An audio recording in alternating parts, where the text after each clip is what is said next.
నమస్కారం city news కి స్వాగతం. ముందుగా ముఖ్యాంశాలు.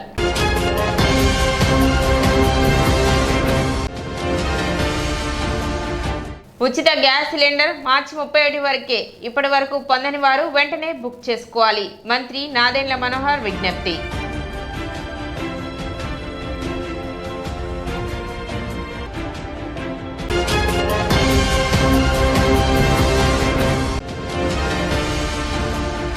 కూచిపూడిలో ఇరిగేషన్ మరియు డ్రైనేజీ అధికారులు, డిస్ట్రిబ్యూటరీ కమిటీ రైతులతో సమీక్షా సమావేశం నిర్వహించిన వేమూరు శాసనసభ్యులు నక్కా ఆనంద్ బాబు.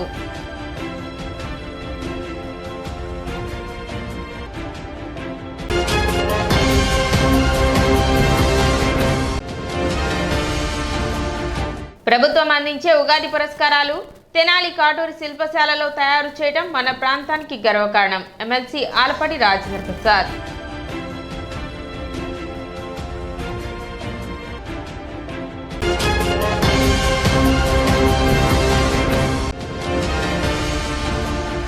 పంచాయతీరాజ్ శాఖ పనుల నుండి హెల్త్ సెక్రటరీస్ కు మినహాయింపు ఇవ్వాలని కోరుతూ కమిషనర్ బండి శేషన్నను కలిసి వినతి పత్రం అందజేసిన United medical and health employees union.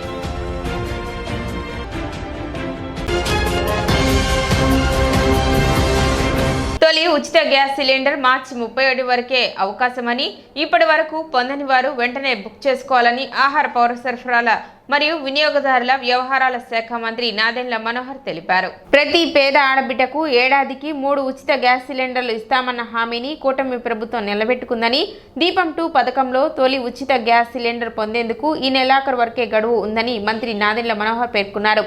ఇప్పటి వరకు పొందని వారు వెంటనే బుక్ చేసుకోవాలన్నారు. ఇప్పటి వరకు 90 లక్షల మంది తొలి ఉచిత సిలిండర్ వినియోగించుకున్నారని మంత్రి నాదెండ్ల మనోహర్ వివరించారు. కూటమి ప్రభుత్వం ఎన్నికల ముందు ఇచ్చిన సూపర్ 6 హామీలో భాగంగా దీపం 2 పథకం అద్భుతంగా మన గౌరవ ముఖ్యమంత్రి గారు, అదేవిధంగా గౌరవ ఉప ముఖ్యమంత్రి గారి ఆలోచనలతోటి దీపావళి నుంచి రాష్ట్ర ప్రజలందరికీ కూడా మొదటి విడతలో భాగంగా ప్రతి ఒక్క లబ్ధిదారులకి దీపం 2 కింద గ్యాస్ ఉచితంగా అందించడానికి ఒక అద్భుతమైన ప్రయత్నం జరిగింది.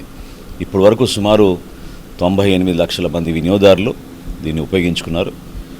మార్చి 31వ తారీఖు వరకు ఇంకా సమయం ఉంది కాబట్టి దయచేసి మన రాష్ట్రంలో అర్హత ఉన్న లబ్ధిదారులందరూ కూడా ఉచిత గ్యాస్ పథకం దీపం 2 కింద పొందే విధంగా మీరు ఇమీడియట్గా నమోదు చేసుకోవాల్సిన అవకాశం ఉంది.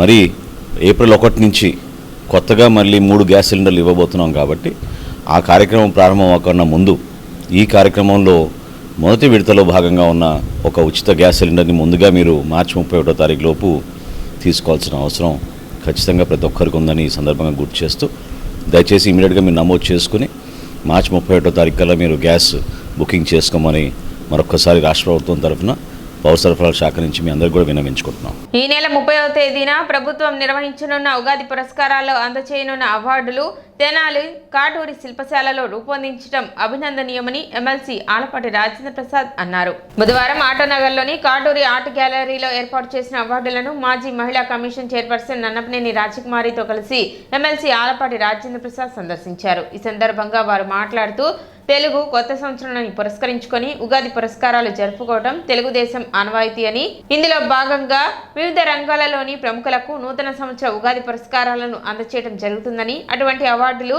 తెనాలి కాటూరి శిల్పశాలలో రూపొందించడం గర్వకారణం అన్నారు. తెలుగు తల్లి హంస అవార్డులు మన ప్రాంతంలో తయారు కావడం సంతోషించదగ్గ విషయం అన్నారు. ఈ నెల 30వ తారీఖున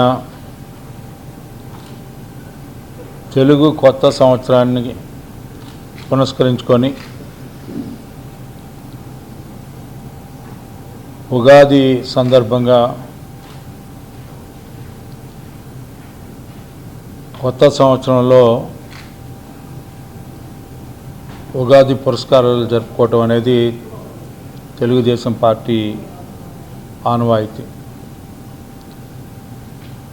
మన సంస్కృతిని, సాంప్రదాయాలని, కళాకారుల్ని, సాహిత్యపరుల్ని, వివిధ రంగాల్లో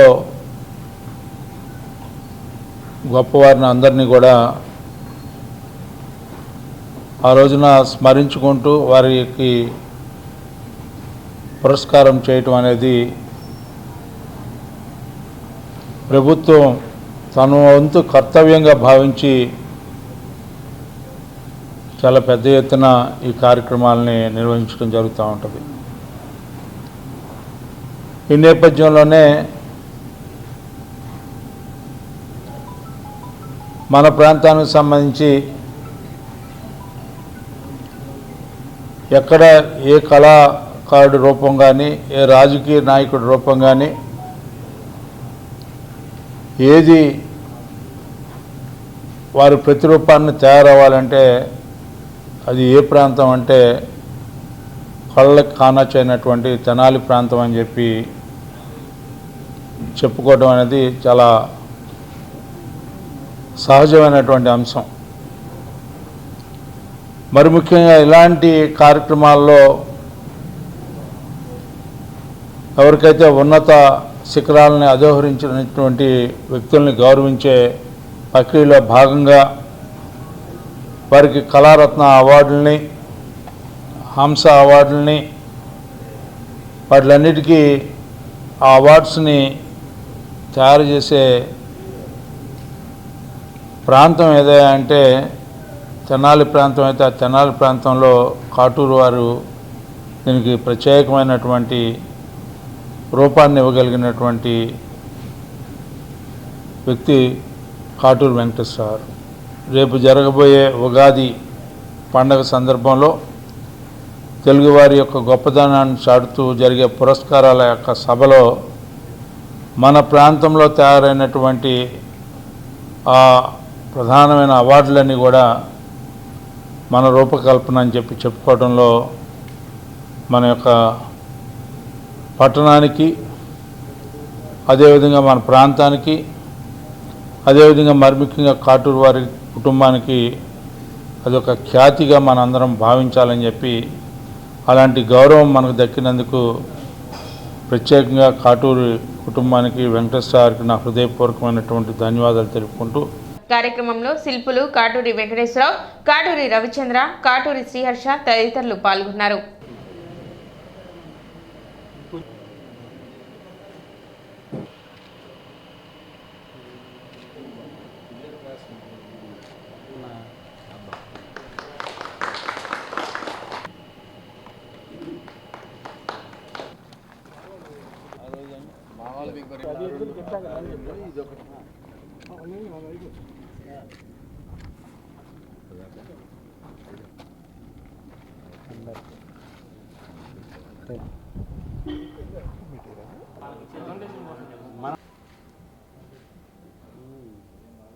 అనేక విగ్రహాలు ఇక్కడ తయారవుతూ ఉన్నాయి.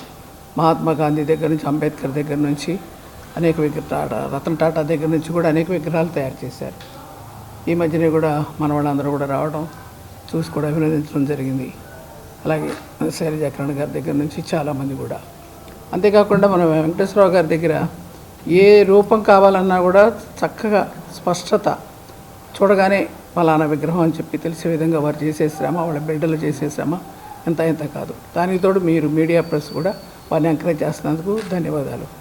ఇప్పుడు రేపు ఉగాది పురస్కారాల కోసం, మరి కళారత్న అవార్డు కోసం హంస రూపాన్ని, అలాగే తెలుగు తల్లి విగ్రహాలను ఉగాది పురస్కారాల కోసం ఎంపిక చేయడం జరిగింది. ఎంపిక చేసి వారికి ఆర్డర్ ఇవ్వడం జరిగింది. అంటే వారిని తయారు చేసి ఇక్కడ అందరూ కూడా, అంటే ఇది మన ఆంధ్ర రాష్ట్రం మొత్తం మీద ఇచ్చేటువంటి అవార్డ్స్ అనమాట అండి.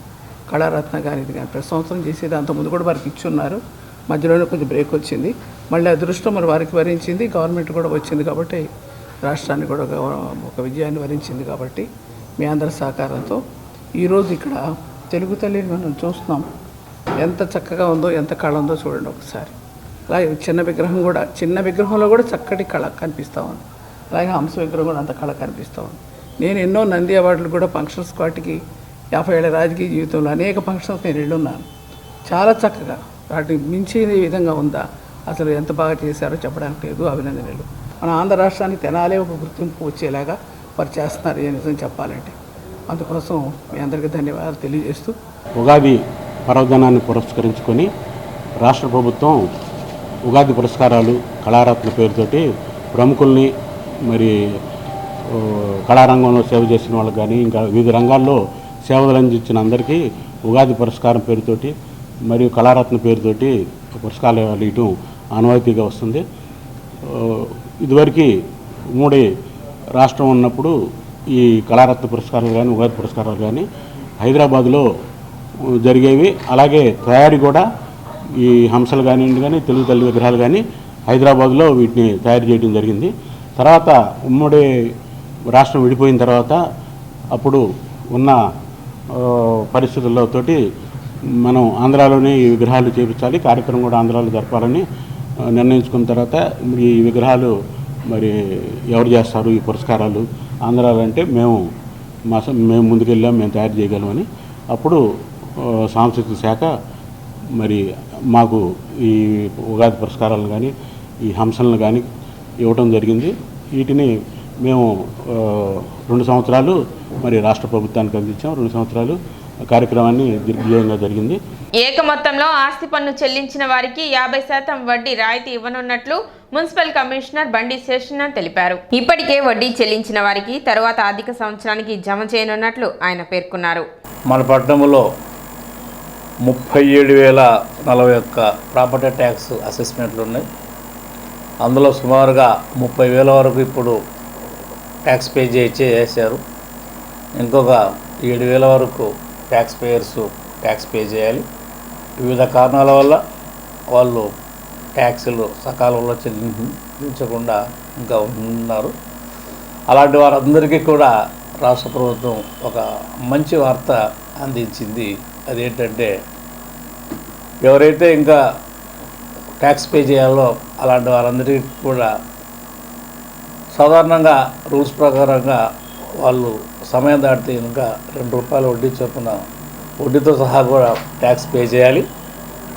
ఇది అంతా కూడా ట్యాక్స్ పేయర్స్కు కొంత డిస్కంఫర్ట్గా ఉంది అని చెప్పేసి ప్రభుత్వం ఈ విషయాలను కూడా గమనించి గుర్తించి సో వడ్డీ అంతా అనేది వాళ్ళకు ఇబ్బందిగా ఉంటుంది కాబట్టి వాళ్ళకు కొంత వెసులుబాటుకి ఇస్తే కనుక ట్యాక్స్లు కట్టే వాళ్ళు ఎవరైతే ఉన్నారో సులువుగా ఉంటుంది అని చెప్పేసి ప్రభుత్వం వారు గమనించి ట్యాక్స్ పేయర్స్ విషయంలో వడ్డీ ఎంత కట్టాల్సి వస్తే అందులో 50% మాఫీ ఇచ్చాయి ప్రభుత్వం. అంటే ఒక వ్యక్తి ₹1,000 అస్సలు కట్టాలి ట్యాక్స్, యాక్చువల్ ట్యాక్స్.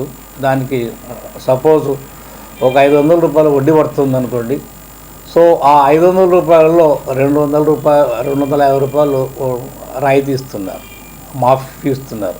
ఏకకాలంలో కట్టాలి. ఒకేసారి కట్టుకుంటే ఈ యొక్క వెసులుబాటు వస్తుంది. దీన్ని గమనించాలి. అదేవిధంగా ఈ యొక్క అవకాశము మార్చి 31 వరకు ఉంది. అంటే రేపు వచ్చేటువంటి సోమవారం వరకు ఉంది. సో ఈ యొక్క సదవకాశాన్ని మీరందరూ కూడా సద్వినియోగపరచుకొని వడ్డీ రాయితీ ఏదైతే ఉందో దాన్ని సద్వినియోగపరచుకుంటే కనుక 2 విధాలుగా ఉంటుంది. ఒకేసారి వచ్చి ఇక్కడ క్యూలు ఉంటాయి. అలాంటి సందర్భాలు కాకుండా మేము కొన్ని ఏరియాల్లో సపరేట్గా పెడుతున్నాం పాయింట్. స్వరాజ్ ట్యాకీ దగ్గర ఒక పాయింట్ పెడతాం అక్కడ సపరేట్గా. అలాగే శివ సర్కిల్లో కూడా పెడతాం రేపటి నుంచి. అలాగే లక్ష్మీ ట్యాకీస్ ఏరియాలో కూడా పెడుతున్నాం. అలాగే గుంటూరు ఆ ప్రాంతం కూడా రోడ్లో కూడా పెడుతున్నాం. సో అందువల్ల మీరు ఆఫీస్కి వచ్చేదా కట్టవచ్చు, లేకపోతే ఆన్లైన్గా కట్టవచ్చు, లేకపోతే మేము ఏర్పాటు చేసేటువంటి సపరేట్గా ఏవైతే ఉంటే సెంటర్స్లో ఆ సెంటర్స్లో కూడా అఫిషియల్గా స్టాఫ్ ఉంటారు. సో ఆడ కూడా మీకు మా ఆఫీస్కి వచ్చి కడితే ఎలాంటి స్లిప్స్ ఇస్తారో అలాంటివి వస్తాయి. ఇదంతా కూడా ఆన్లైన్ సిస్టమ్ కాబట్టి మీరు ఎవ్వరు కూడా ఇది కాకుండా మీకు ఎక్కడ అవకాశం ఉంటే అక్కడ ఈ యొక్క వడ్డీ రాయితీ ఏదైతే ఉందో దీన్ని సద్వినియోగపరుచుకుంటూ పంచాయతీరాజ్ శాఖ పనుల పూర్తి నుండి హెల్త్ సెక్రటరీస్కు మినహాయింపు ఇవ్వాలని కోరుతూ United medical and employees union రాష్ట్ర ఉపాధ్యక్షులు శ్యామ్ విజ్ఞప్తి చేశారు. తెనాలి అర్బన్ పరిధిలో పనిచేస్తున్న వార్డు హెల్త్ సెక్రటరీస్తో వైద్య ఆరోగ్య శాఖ పనులు మాత్రమే చేయించాలని, ఇతర డిపార్ట్మెంట్ ఆన్లైన్ యాప్ సర్వీస్లో మరియు ఇతర పనుల నుండి మినహాయింపు ఇవ్వాలని వారు కోరారు. కార్యక్రమంలో పట్టణ పరిధిలోని హెల్త్ సెక్రటరీస్ పాల్గొన్నారు. హెల్త్ సెక్రటరీస్ మా వైద్య ఆరోగ్య రంగంలో ఉన్న పనులు తప్ప ఇంకేమీ అవసరం లేదు అని మా డిపార్ట్మెంట్ నుంచి రాష్ట్ర అధికారులు గౌరవ మా స్పెషల్ చీఫ్ సెక్రటరీ గారు అయినటువంటి కృష్ణబాబు గారు ఆర్డర్ ఇచ్చారు. తర్వాత గౌరవ సిఎఫ్డబ్ల్యూ గారు అయినటువంటి మన సార్ కూడా మాకు ఆర్డర్ ఇచ్చారు. అలాగే పంచాయతీ శాఖ డైరెక్టర్ గారు అయినటువంటి వాళ్ళు కూడా హెల్త్ సెక్రటరీస్ని ఈ యొక్క ఏదైతే మున్సిపాలిటీ వర్క్ ఉందో, ఏదైతే ఈ విలేజ్ వార్డు హెల్త్ సెక్రటరీసు పంచాయతీ పనులు మిగతా పనులు చేపించవద్దు అని ఎప్పుడో చెప్పి ఉన్నారు. అది ఇచ్చి కూడా ఆర్డర్స్ ఇచ్చి కూడా 3 నెలలు అవుతుంది. అయినా కూడా సచివాలయ అడ్మిన్స్ కానివ్వండి, లేకపోతే మున్సిపల్ ఆఫీసులో ఉన్నటువంటి అధికారులు కానివ్వండి, జీతాలు వాళ్ళ చేతుల్లో ఉన్నవి, మీరు చేయక ఏం చేస్తారు అని ఆడపిల్లల్ని తీవ్రమైన మానసిక క్షోభకు గురి చేస్తూ ఉన్నారు. ఈ తెనాలిలో ఉన్నటువంటి విలేజ్ హెల్త్ సెక్రటరీస్ని, రాష్ట్ర వ్యాప్తంగా ఉన్నటువంటి విలేజ్ సెక్రటరీస్ అందరినీ కూడా వైద్య ఆరోగ్య రంగంలో తప్ప మిగతా పనుల నుంచి మాకు విముక్తి కలిగించాలని మేము ఈరోజు కోరుతూ ఉన్నాం. Thank you. అందరికీ నమస్తే అండి. మేము తెనాలి టౌన్ హెల్త్ సెక్రటరీస్గా పనిచేస్తున్నాము. మాకు మేము చేసే హెల్త్ గ్రూప్ తరఫున ఇబ్బందులు ఎదుర్కొంటున్నామండి. మేము చేసే వర్క్స్ కాకుండా మా హెల్త్ తరఫున వ్యాక్సిన్స్ చేస్తున్నాము, అట్లాగే మదర్ అండ్ చైల్డ్ సర్వీసెస్ చేస్తున్నాము, ఇంకా స్కూల్ హెల్త్ ప్రోగ్రామ్స్ చేస్తున్నాం, ఇంకా ఎక్సెట్రా ఇంకా చాలా వర్క్స్ చేస్తున్నామండి. అయ్యే కాకుండా ఇంకా మున్సిపాలిటీ తరఫున కూడా హౌస్ హోల్డ్ సర్వే అని చెప్పి, జియో ట్యాగింగ్లు అని చెప్పి, వర్క్ ఫ్రమ్ హోమ్ అని, P4 సర్వే అని కూడా చేయమని చెప్తున్నారు. మాకేమో వర్క్ బర్డెన్ ఎక్కువైపోయింది, మా హెల్త్యే సరిగ్గా చేయలేకపోతున్నాం సార్. దానివల్ల 2 వర్క్స్ పెండింగ్ ఉంటున్నాయి. మమ్మల్ని బాగా ఆందోళనకు గురి చేస్తున్నారు. కాబట్టి దాని గురించి మాట్లాడటానికి కమిషనర్ గారికి మెమరాండం ఇవ్వడానికి వచ్చామండి. ధన్యవాదాలు. ఇప్పుడు చిన్న విరామం.